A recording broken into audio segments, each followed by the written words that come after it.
YCP ఆరోపణలను తిప్పుకొడుతూ చంద్రగిరిలో mega DSC విజేతలు అభ్యర్థులు భారీ ఆత్మగౌరవ ర్యాలీ నిర్వహించారు. నాగలమ్మ మలుపు నుంచి టవర్ క్లాక్ వరకు సాగిన ఈ ర్యాలీకి ఎమ్మెల్యే పులివర్తి నాని, పులివర్తి వినీల్ సంఘీభావం తెలిపారు. తమ ప్రతిభతో సాధించిన ఉద్యోగాలపై వైసీపీ నాయకులు విష ప్రచారంగా మానాలి అని, ధైర్యం ఉంటే చర్చకు రావాలని అభ్యర్థులు సవాల్ విసిరారు. మెగా డిఎస్సీతో తమ కల నెరవేరింది అని, ఉపాధ్యాయులను రాజకీయ పావులుగా వాడుకోవద్దని స్పష్టం చేశారు.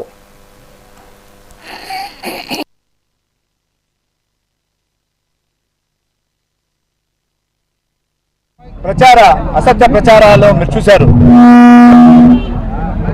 2019 నుంచి 24 వరకు ఏ రోజు పార్టీ ఒక రోజు కూడా డిఎస్సి ప్రకటనలు చేసినా కూడా ఎక్కడ కానీ డిఎస్సి ఇలా మన ఎన్డీఏ కూటమిలో చంద్రబాబు నాయుడు గారు ముఖ్యమంత్రి అయిన వెంటనే డిప్యూటీ సీఎం పవన్ కళ్యాణ్ గారు, అదేవిధంగా ఐటీ శాఖ మంత్రి, అదేవిధంగా ఎడ్యుకేషన్ మినిస్టర్ అయినటువంటి నారా లోకేష్ గారు ఇమీడియట్లీగా డిఎస్సి ప్రకటన చేసి 120 రోజుల్లో డిఎస్సి కూడా ఇవ్వడం జరిగింది.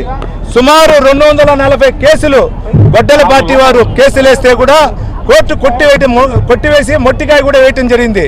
కానీ ఇన్ని చేసినా కూడా ఈ గొడ్డల పార్టీ విధి విధానాలు మారలా. దానికి కారణం 2019 నుంచి 24లో గ్రూప్ 1 ఆఫీసర్, గ్రూప్ 1కు సంబంధించిన ఎగ్జామ్స్ లో వాళ్ళు చేసినటువంటి అవినీతి బయటపడింది.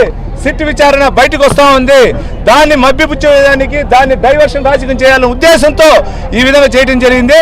ఈ రోజు కూడా చంద్రగిరి నియోజకవర్గంలో మేము ఎందుకు మన డిఎస్సి సంబంధించిన వాళ్ళకి మేము మద్దతు తెలపాలనుకున్నామంటే, వాళ్ళ కుటుంబం అందరూ కూడా మా దగ్గరకు వచ్చి అనా మేము సుమారు 82 మంది ఉన్నాం ఇక్కడ. ఇదే కాకుండా మన జిల్లాలో 143 మంది ఉన్నాం. మా కుటుంబాలందరూ రైతు కూలి కుటుంబాలు, వ్యవసాయ కుటుంబాలు.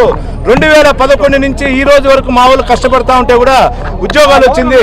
వాంటెడ్ గా ఈ విధంగా చేశారు. మీరు మాకు మద్దతు ఇవ్వండి.